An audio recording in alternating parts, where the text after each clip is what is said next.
আসসালামু আলাইকুম। রিক্সায় করে বের হয়েছি, ঢাকার উদ্দেশ্যে রওনা দিয়েছি। সাথে নিলাম রিক্সা এবং দুজনে মিলেমিশে গেলাম। কাজ করতেছি যেহেতু অনলাইনে। রাস্তার এপাশে ওপাশে কত সুন্দর করে রয়েছে দেখেন, সারি সারি গাড়ি। আমরাও কিন্তু ছেড়ে দিলাম আপন ইচ্ছায় বাড়ি, কারণ আজকে দিনটা হবে শুধু ঘোরাফেরা। এর জন্য অনেকের সাথে হয়ে যাবে লেরাবেড়া। গন্তব্য কখনো মন্তব্য যাইতে পারে না, তবে মনে মনে ইচ্ছা পোষণ করেছি আজকে একটা জায়গায় যাব নয়, দুই তিনটা থেকে চারটা জায়গায় যাব। ঢাকা আগারগাঁও দেখেন চলে এসেছি।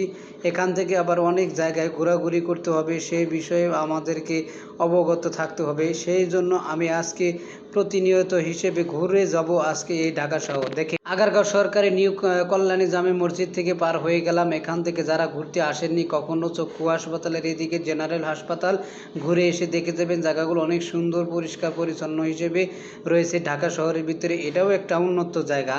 তো এখান থেকে ঘুরে এসে দেখেন ফুড সেন্টার রেস্টুরেন্ট, এখানে অনেকক্ষণ দাঁড়িয়ে থেকেছি, অনেক খাবার খেয়েছি। তারপর ওখান থেকে রেস্ট করে আবার রিক্সায় চড়ে উদ্দেশ্য করেছি এখান থেকে চলে যাব বাংলাদেশ বিমান বাহিনীর বাংলাদেশ বিমান বাহিনীর জাদুঘর। তো রিক্সা থেকে নেমে ভাড়া দিয়ে দিলাম এবং আমরা রাস্তার ওপারে যাব। এই মুহূর্তে দেখেন প্রচণ্ড রোদের গরমে শরীরটা পর্যন্ত ঘেমে যাইতেছে, তবু যাইতেছে, ঘেমে যাওয়া যাবে না আমাদের থেমে।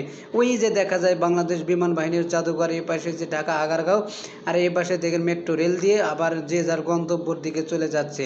এভাবে কিন্তু আজকে দিনটা পার করে দেবো মজার মজার। এই যে দেখেন ঢাকা আগারগাঁও মেট্রো রেল, এখান থেকে সবাই নিয়ে থাকে অট্টগোল। সিএনজি চারপাশে গাছগাছালি এবং এখানে রয়েছে দেখেন কতজনের হাততালি।